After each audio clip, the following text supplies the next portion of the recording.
Jeremy Clarkson has furiously denied reports that he is moving abroad in a scathing Instagram statement. The former Top Gear presenter didn't hold back on social media and took a screenshot of a news report that said that the Clarkson's farm star discussed moving abroad to flee the UK after his worst ever year. The Who Wants to Be a Millionaire host denied the report and simply said, "Utter horses. I never said any such thing, you clickbait TS." One of his followers joked in the comments section, "Maybe it's abroad in Caleb terms, so maybe Yorkshire?"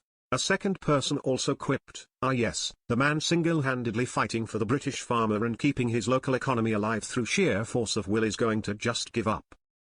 A third person also similarly echoed, "I didn't think it sounded like you. Yes, times might be hard, but you've done so much for farming, I couldn't begin to imagine you'd bail." Jeremy recently wrote in his latest column in The Times about how awful Britain is right now, but he insisted that people shouldn't leave.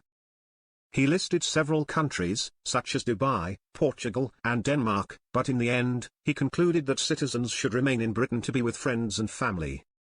He said, "And that brings me right back to the beginning.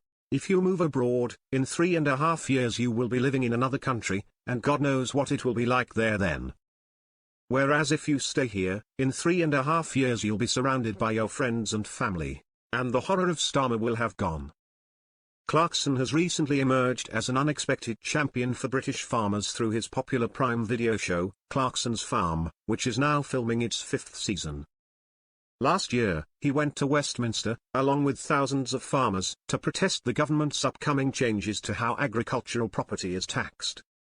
Jeremy demanded the Labour Party back down for fear of the so-called tractor tax, a proposed 20% tax increase on inherited agricultural assets worth more than £1 million, being the end for farmers.